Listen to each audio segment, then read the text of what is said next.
예, 오늘 본문에 있는 이 말씀을 가지고 정신줄과 기도줄이라는 제목으로 하나님의 말씀을 증가하도록 하겠습니다. 제가 제목을 지어놓고도 재밌더라고요. 정신줄 그리고 기도줄, 정신줄과 기도줄이라는 제목으로 하나님의 말씀을 증가하도록 하겠습니다. 우리가 인생을 살다 보면은 어르신들이 가끔씩 우리에게 하는 얘기를 듣는 단어가 있습니다. 그게 뭐냐 하면은 이 친구야 정신줄 바로 잡아, 정신줄 놓으면 안 돼 라는 표현을 보통 이제 어르신분들이 젊은 분들한테 그런 얘기를 많이 하게 됩니다.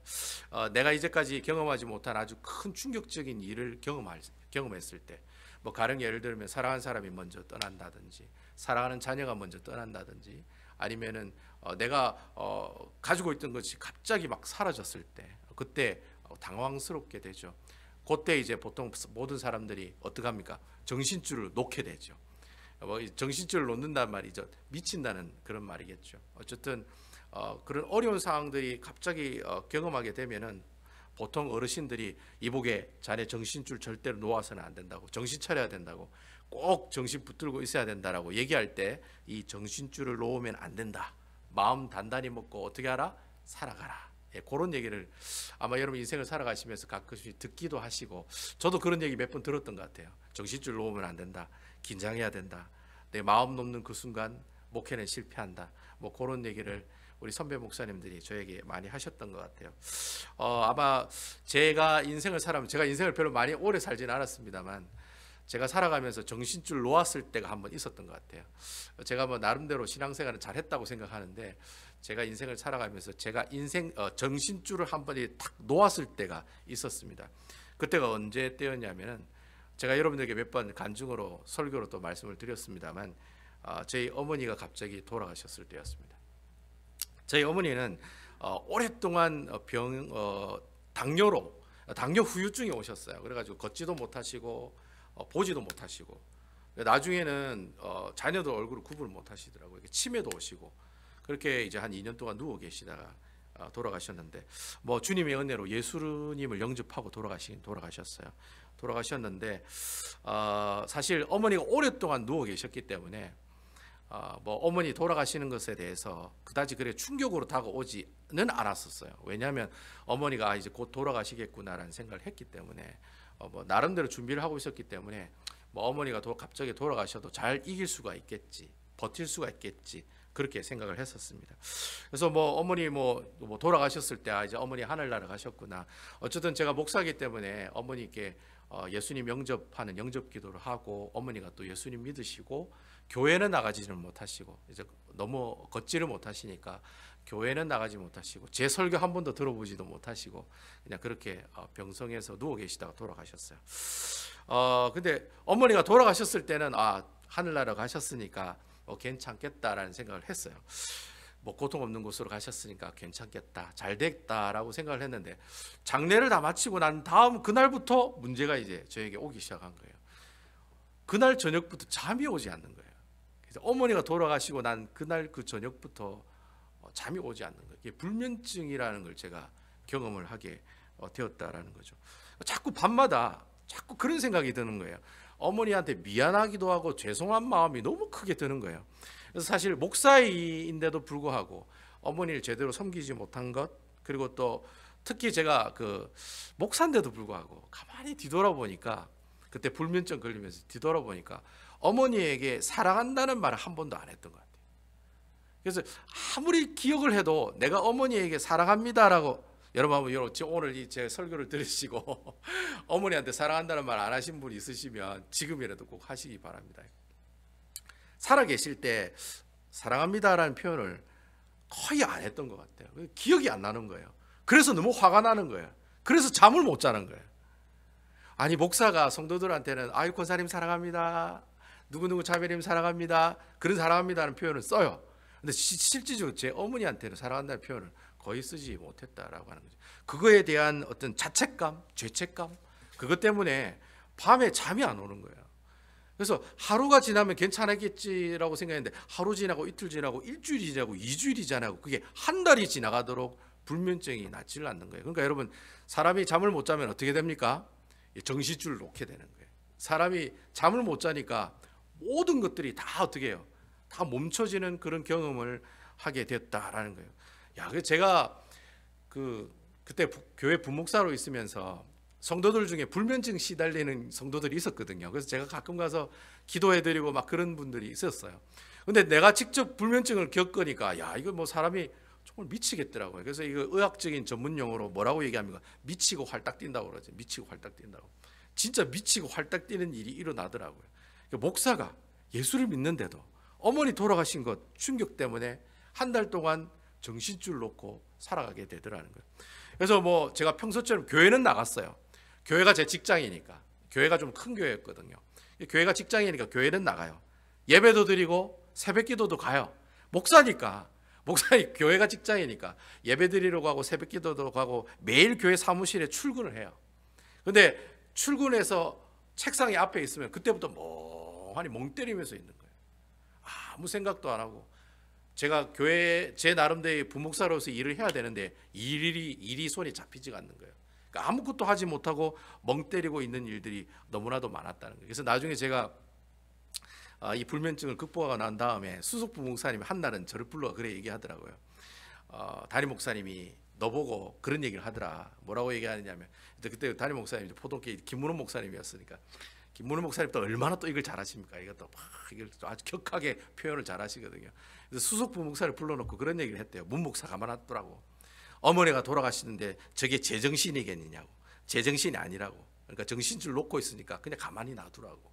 하나님께서 회복시켜 줄 거라고. 그러니까 아무 일도 시키지 말고 그냥 그대로 놔두라고 얘기하셨다더라고요. 제가 그 얘기 들으니까 너무 고맙고 감사하더라고요. 어쨌든 뭐 한 달 동안 폐인처럼 살았는데 목사님 또 이해해 주시고 또 그렇게 해 주시니까 뭐 어쨌든 회복할 거라고 그래 말씀하셨다는 그 얘기를 듣고 그나마 제가 위로를 받는 것은 그렇게 정신줄 놓고 살고 있었지만은 계속해서 새벽 기도 나가서 기도를 했다는 거예요.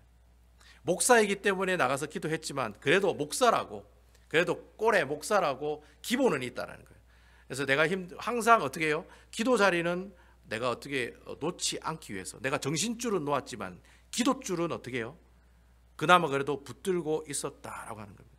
그래서 새벽 기도를 통해 계속 이제 새벽 기도를 나가는데 어느 날 이제 한 달쯤 됐을 때 이제 새벽 기도 나갈 때 하나님께서 기도하는 가운데 이렇게 저에게 하나님의 말씀을 기억나게 하는 한 구절이 있었어요. 그 구절이 아마 여러분 잘 아시는 시편 23편 1절에 있는 말씀이에요. 여호와는 나의 목자시니 내가 부족함이 없으리로다. 제가 항상 신방을 갈 때 어려움을 겪고 있거나 힘들거나 고통스러운 사람들 찾아갈 때 항상 설교하는 내용이 시편 23편에 있는 말씀이에요. 왜냐하면 내가 그 너무 힘들고 어려울 때 그 말씀을 통해 일어섰기 때문에 하나님께서 주신 음성이었기 때문에 제가 교인들 신방을 가서도 항상 어렵고 힘든 가운데 계시는 분들 그런 분들 신방 가면은 가장 먼저 하는 설교가 시편 23편 1절에 있는 말씀이었다는 거죠. 제가 이 음성이 기억나고 들렸을 때 제가 얼마나 많이 울었는지 몰라요. 왜 울었냐면은 여호와는 나의 목자라고 해야잖아요. 여호와는 나의 목자시니 부족함이 없다라고 성경은 얘기하잖아요. 하나님은 나의 목자이기 때문에 내가 양이잖아요. 양은 목자만 있으면 살 수가 있거든요. 근데 양인 내가 목자인 하나님을 목자라고 두고 있는데도 불구하고 나는 항상 어떻게 해요? 부족함이 없어야 되는데 나는 내 스스로 항상 부족하다고 생각하는 거예요. 그럼 결국에는 여호와는 나의 목자신 내가 부족함이 없으리로다는 말을 싹 바꿔버리면 그렇게 표현할 수가 있는 거예요. 여호와는 나의 목자가 아니시니 나는 항상 부족하다. 그렇게 해석이 되는 거예요. 그래서 제가 그러한 모습, 그 말씀을 제가 들으면서 내가 예수를 믿는 또 목사라고 하는 직분을 가지고 있는 사람인데도 불구하고 사랑하는 그 어머님 예수 믿고 떠났는데도 불구하고 평소에 잘 못해드린 것에 대한 죄책감으로 한 달 동안 잠을 자지 못했다는 것 자체가 내가 믿고 있는 하나님은 항상 부족하신 분이 아닌가, 나에게 뭔가 충분함을 주시는 분이 아니지 않는가, 내가 하나님을 믿고 있지만 하나님을 제대로 믿고 있는 사람이 아니었다라는 거예요. 그거에 대한 부끄러움, 그거에 대한 죄송함. 그래서 하나님 앞에 눈물을 흘리면서 제가 여호와는 나의 목자이신데도 불구하고 계속 부족한 모습으로 정신줄 놓고 있는 모습으로 살아간 것에 대해서 정말 죄송하다고 하나님께 기도하는 그날 불면증이 여러분 떠나갈게요, 안 떠나갈게요? 그날부로 진짜 거짓말처럼 불면증이 떠나갔다는 거예요. 여러분 아멘입니까? 예. 참 살다 보면 우리에게 다 어려움이 있어요. 여러분 사시다 보면 이민생활 하시다 보면 다 어려움들이 있습니다. 하지만 그 힘든 가운데서 내가 만약에 예수 믿는 사람이라면, 예수를 안 믿는 사람은 자기가 나름대로 했던 그 힘든 일을 극복하려고 애를 쓰시겠죠. 사람을 만나거나 어떤 문제를 위해서 상담을 하거나 또 무엇을 또 사거나 그런 식으로 그 문제를 해결하겠죠. 하지만 예수를 믿는 사람들은 어때요? 내가 정신줄은 놓고 있어도 무슨 줄은 잡고 있어야 돼요? 기도줄은 잡고 있어야 된다. 그래서 오늘 여러분 본문에 있는 말씀이 바로 그 말씀이에요. 오늘 시편 6편에 있는 말씀도 지금 다윗이 정신줄을 놓고 있는 상황이에요. 그러니까 큰 충격적인 일을 경험하고 있다는 거예요. 이 다윗이라고 하는 사람이 큰 충격적인 어떤 일들을 경험하면서 하나님 앞에 정신줄 놓고 있는 상태에서 뭘 하고 있는 거예요?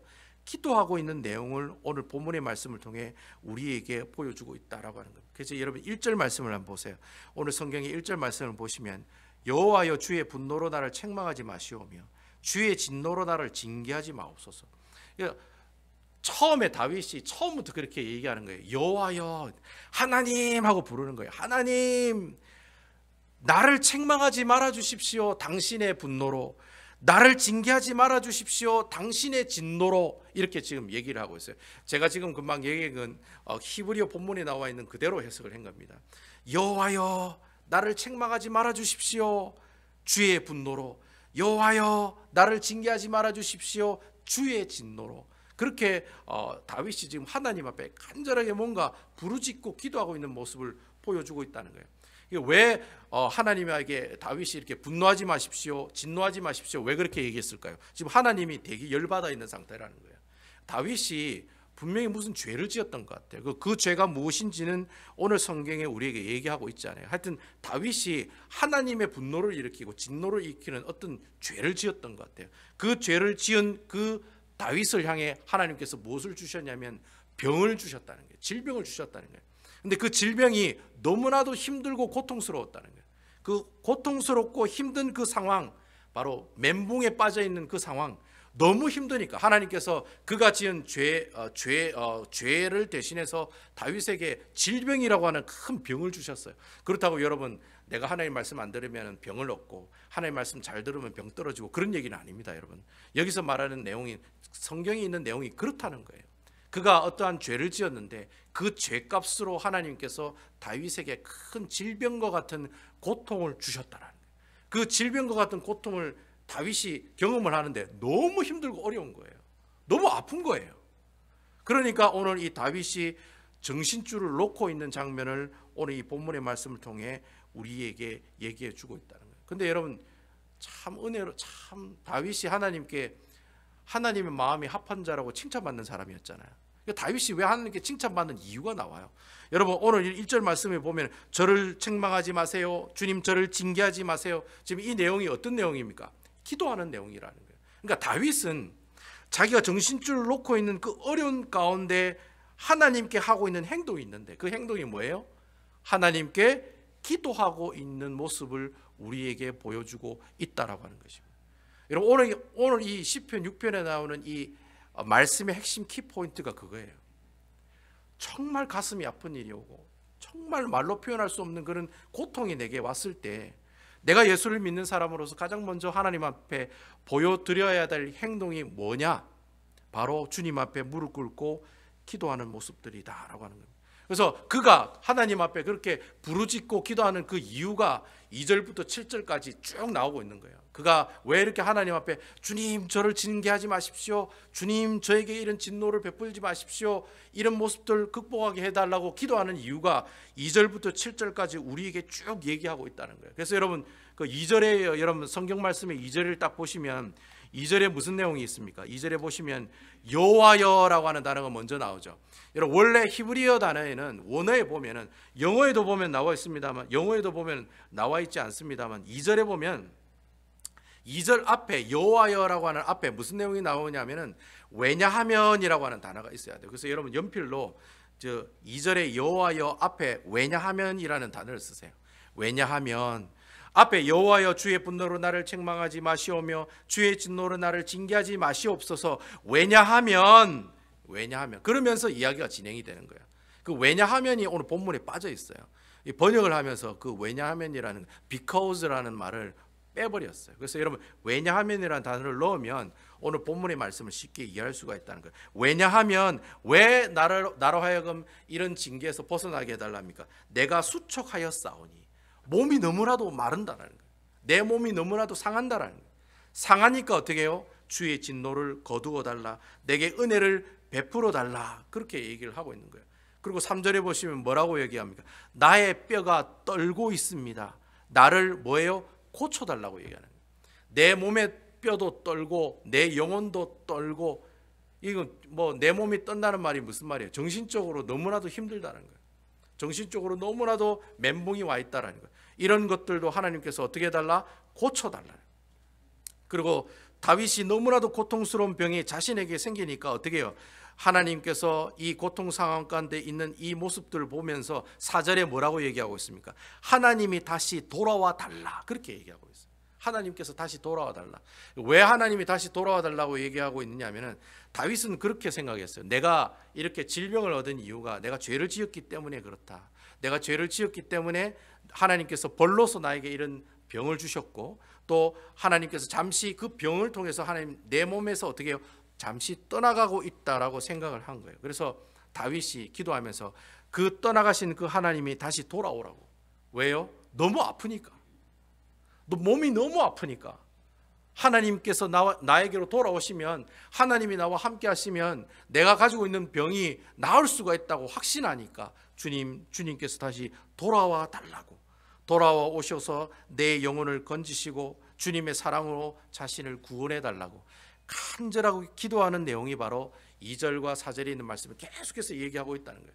특별히 여러분 5절에 보시면 그런 말씀이 있습니다. 5절에 다윗이 하나님께 그렇게 기도하고 있어요. 사망 중에는 주를 기억하는 일이 없사오니 수월에서 주께 감사할 자가 누구리까?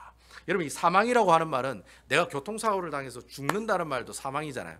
근데 성경에는 사망이라고 하는 내용이 어떤 내용이냐면 하나님과의 나와의 관계가 브로큰되는 것이 바로 사망이에요. 그러니까 사망 가운데 뭐라고 얘기해요? 사망 가운데 주를 기억하는 일이 없사오니. 주를 기억하는 일이라는 말이 무슨 말이냐면 하나님을 기억하는 행위라는 뜻이거든요. 여러분, 내가 신앙생활하면서 하나님을 기억하는 행위가 뭐가 있습니까? 교회 나와서 예배 드리는 거예요. 그리고 여러분들이 입술을 통해 하나님을 찬양하는 일. 그러니까 여러분, 주님을 기억하는 일은 하나님께 예배드리고 하나님께 찬양드리는 일이 주님을 기억하는 일이라는 거예요. 근데 여러분, 하나님과의 관계가, 나와의 관계가 서로 끊어져 있으니까 주를 기억하는 일이 없어졌다는 거예요. 그러니까 지금 다윗이 하나님께 기도하면서 내가 가지고 있는 질병도 떠나게 하고 내가 가지고 있는 이런 어떤 정신적인 모습들도 회복해 달라고 기도하는 가장 큰 이유 중에 하나는 뭐예요? 주님, 제가 너무 아파가지고 예배를 드릴 수가 없어요. 너무 아파가지고 지금 어떻게 하나님을 찬양할 수가 없어요. 그 정도로 많이 아파요. 근데 주님, 하나님께서 내게 돌아오셔서 내가 하나님과의 관계가 다시 회복이 되면 어떻게 해요? 주님 앞에 예배드리고 주님 앞에 찬양 드릴 수 있지 않겠습니까? 그렇게 하기를 원합니다 라는 내용이 바로 5절에 나오고 있는 내용들이다 라고 하는 겁니다.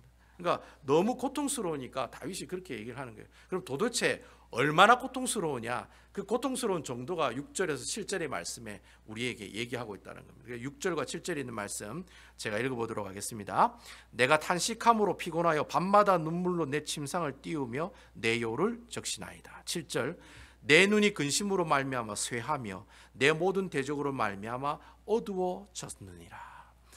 다윗이 얼마만큼 아팠냐니까 오늘 이 성경에 보니까 밤마다 눈물로 내 침상을 띄웠다라고 얘기하고 있어요.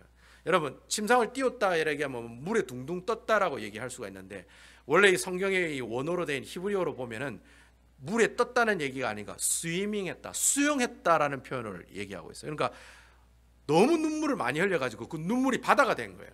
그 바다가 된 눈물 위에 뭐가 떠다니는 거예요?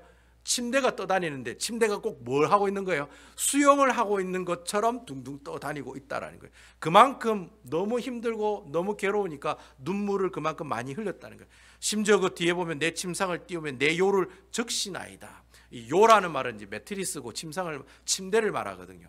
심지어 이 침대가 어떻게 해요? 적셔졌다. 이 적셔졌다는 말이 또 이 원래 이 한국말로는 이래 뭐 물에 젖었다라는 표현을 쓰잖아요. 근데 실질적으로 성경에 나오는 히브리 원어로 보면 이 적시나이다라는 뜻이 어떤 뜻이냐면 다 녹았다라는 뜻이에요. 멜트했다는 뜻이에요. 다 녹았다는 거예요. 그러니까 눈물이 얼마나 강했으면 그 눈물 위로 침대가 막 수용을 하고 다니고, 그리고 그 침대가 어떻게 해요? 그 눈물에 확 녹아버리고, 그만큼 그 눈물의 정도가 크고 깊고 진했다라는 거예요. 그만큼 자기가 고통받는 그 질병이 어떻게 해요? 너무 힘들고 어려운 고통의 모습들이었다라는 거예요. 다윗이 정신줄대로 놓고 있고 육체는 육체대로 어떻게 해요? 괴로움 당하고 있는 상태가 바로 지금 이 시를 짓고 있는 다윗의 상태였다라고 하는 겁니다. 그래서 여러분 이 7절까지 딱 읽어보시면 다윗이 주님 너무 괴로워요, 너무 힘들어요, 너무 고통스러워요, 이 상황을 구원해 주세요, 붙잡아 주세요, 치료해 주세요, 고쳐 주세요, 하나님께서 내가 예배드리게 해주세요, 이렇게 우리에게 얘기하고 있는 이 내용이 7절까지 나오는데, 여러분 오늘 8절 말씀에 보면은 완전히 분위기가 완전 반대되는 개념의 그런 말씀이 나오고 있다는 거예요. 그래서 8절부터 10절까지의 말씀은요, 앞에 있었던 1절과 7절에 있는 말씀하고 분위기가 완전히 틀려요. 그래서 이런 8절에 있는 내용 한번 우리가 보도록 하겠습니다. 8절에 다윗이 뭐라고 고백하고 있느냐면, 악을 행하는 너희는 다 나를 떠나라, 여호와께서 내 울음소리를 들으셨도다. 이제 기도의 톤이 바뀐 거예요. 앞에는 주님 살려주세요, 고통스러워요, 도와주세요, 막 이렇게 울고 짜고, 심지어 눈물이 바다가 돼가지고 침대가 수용을 하고 다니고 침대가 다 녹아버리는 그런 분위기였다가 갑자기 지금은 어떻게 얘기하고 있습니까? 다 나를 떠나라. 아주 자신감 있는, 내 울음소리를 들으셨도다. 여러분 내 울음소리를 들었다는 말이 무슨 말이에요? 9절에 보면 그런 말씀이 나와요. 여러분 9절에 보시면 하나님께서 내 기도 소리를 들으셨다. 내 울음소리를 들었다는 말은 하나님, 내가 이렇게 힘들고 어렵다는 것을 하나님 앞에 기도를 했는데, 말을 했는데 그 기도를, 그 말을 하나님께서 어떻게 하셨다? 들으셨다라는 거예요. 그 반전의 내용이 오늘 본문의 말씀을 통해 우리에게 얘기하고 있다는 거예요. 여러분 우리가 기도하는 사람으로서, 예수를 믿는 사람으로서 꼭 기억해야 될 것이 있습니다. 우리가 기도를 하면 하나님께서 그 기도를 응답해 주십니까? 안 해주십니까? 응답해 주십니다. 아멘이시지요? 즉각적으로 응답해 주시기도 해요. 뭐 가령 예를 들어서 제가 일부 예배 때도 얘기를 했습니다. 우리 은총이가 아빠 아이패드 갖고 싶어요. 그러면 제가 만약에 능력이 되면 어떻게 해요? 아이패드를 사주잖아요. 형 아이패드 필요해, 사줘. 그럼 형이 요즘 돈 벌고 있으니까 형이 그래 사줄게 하면 사주거든요. 그렇게 즉각적으로 응답이 올 수도 있어요. 주님 제가 이게 필요합니다, 주님 이 병을 고쳐주십시오. 그렇게 했을 때 하나님께서 즉각적으로 응답하는 경우가 있습니다. 하지만 여러분 중요한 것은 하나님께서 응답을 하시지 않는 경우도 있다는 거예요. 근데 응답을 하시지 않되 하나님께서 어떻게 하십니까? 기도하는 사람을 변화시키세요. 기도하는 사람을. 그러니까 하나님 이거 해주시옵소서, 저거 해주시옵소서, 고쳐주시옵소서, 이걸 주님께서 채워주시옵소서, 그렇게 얘기하는데 하나님께서 그 기도에 대한 응답을 안 해주세요. 그 대신 누구를 바꾸게 해주세요? 기도하는 그 사람을 바꾸게 해주는 거예요. 그래서 하나님께 이거 주시옵소서를 바꿔버리는 거예요. 괜찮습니다, 주님 안 주셔도 됩니다. 그렇게 마음을 바꿔버리는 거예요. 근데 중요한 것은 하나님께서 단지 그 기도의 응답의 시간을 잠시 연장시키는 것 뿐이지, 나중에는 그 기도의 모든 제목들을 하나님께서 어떻게 하신다? 기도를 응답해 주신다는 거예요. 여러분 때 그 기도가 응답이 안 되면 여러분들이 자손들에게 기도가 응답이 될 줄로 믿으시기 바랍니다. 여러분 그 조지 밀러라고 하는 사람은 친구를 위해서 예수 믿게 해달라고 기도를 했는데, 조지 밀러가 죽었는데도 이 친구가 예수를 안 믿었대요. 근데 조지 밀러가 죽고 나서 한참 지나고 난 다음에 예수를 믿었대요. 하나님께서 그렇게 역사하신다는 거예요. 저 친구가 예수 믿게 해주십시오라고 했을 때 저 친구가 바로 교회로 나오는 그런 역사도 있지만, 내가 죽고 난 다음에 내 자녀들을 통해서 그 사람을 주님의 품으로 돌아오게 하신다는 거예요. 기도하면 하나님께서 어떻게 하신다? 기도를 응답해 주신다는 거예요. 하지만 그 기도가 때로는 하나님께서 즉시로 응답하는 경우도 있지만, 때로는 이렇게 하나님께서 어떻게 해요? 시간을 두고 오랫동안 내 스스로 내 자신이 변하는 모습들을 보시면서 하나님께서 그 기도를 응답해 주시는 경우도 있다라고 하는 거예요.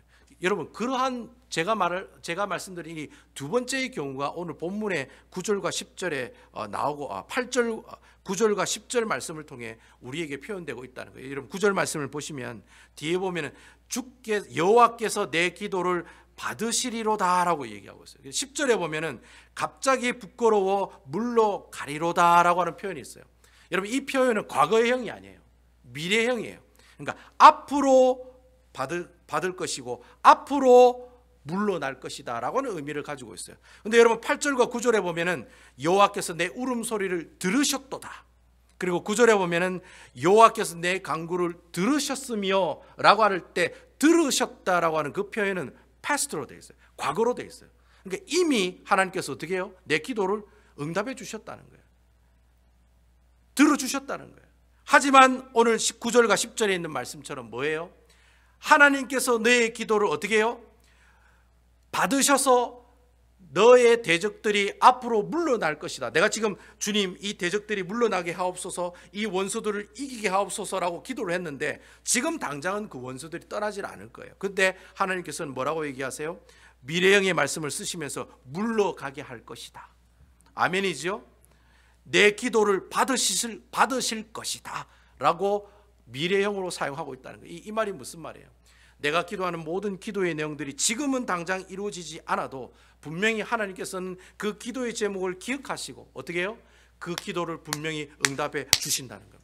그래서 여러분, 눈물을 흘리면서 자녀를 위해서 기도하는 그 부모의 눈물의 기도는 하나님이 잊어버리실까요? 안 잊어버리실까요? 안 잊어버리신다는 거예요. 여러분, 자녀가 예수를 안 믿어요. 엄마 아버지가 눈물을 흘리며 자녀를 위해 기도해요. 여러분, 그 기도의 눈물 절대로 땅에 떨어지지 않습니다.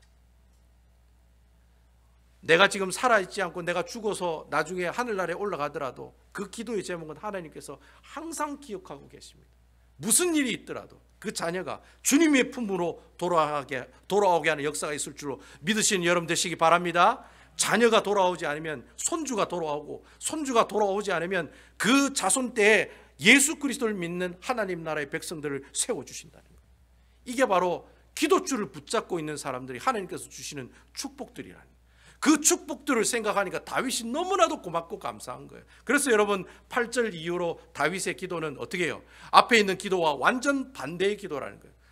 주께서 내 모든 기도의 응답을 들어주실 줄로 믿습니다.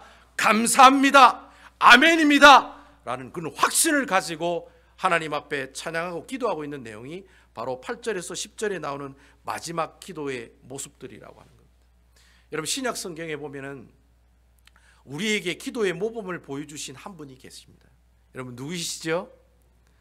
제가 질문하는 모든 질문의 90% 이상은 다 누구예요? 예수 그리스도입니다. 여러분, 신약 성경에 보면 우리에게 기도의 모범을 보여주신 분이 계세요. 그분이 누구이시죠? 바로 예수님이십니다. 예수 그리스도십니다. 여러분, 예수님께서는 33년을 사셨는데 3년 동안 하나님 나라의 복음을 증거하며 살아가시다가 마지막에 십자가에 못 박혀 죽으시고 하늘나라에 올라가셨죠. 그리고 나중에 하나님께서 부활하시고 난 다음에 하늘나라에 승천하셨는데, 예수님께서 3년 동안 사역하실 때 항상 패턴이 그랬어요. 일 다 마치고 난 다음에 어디로 가셨습니까? 산에 올라가셔서 혼자 기도하셨습니다. 그리고 여러분, 그 하루에 일을 시작할 때 어떻게 해요? 한적한 곳에 찾아가셔서 하나님께 기도함으로 하루를 시작하셨습니다. 그러니까 예수님께서는 머리부터 발끝까지 뭐예요? 기도하는 사람이었다는 거예요. 처음부터 끝까지, 아침부터 저녁까지 하나님과 어떻게 해요? 하나님과 관계를 맺는, 하나님과 그 줄을 연결하게 하는 그 기도줄을 항상 붙잡고 살고 계셨던 분이 바로 예수 그리스도라는 거예요. 바로 그 예수님께서 십자가에 못 박혀 죽으실 때 옆에 있는 두 죄인들에게도 어떻게 해요? 그 죄인들을 위해서 기도하시는 분이셨어요. 십자가에 못 박혀 죽는 그 순간에도 자신이 사랑하는 제자들이 걱정이 되어서 그들을 위해 기도하시는 분이 바로 예수 그리스도셨다라고 하는 겁니다.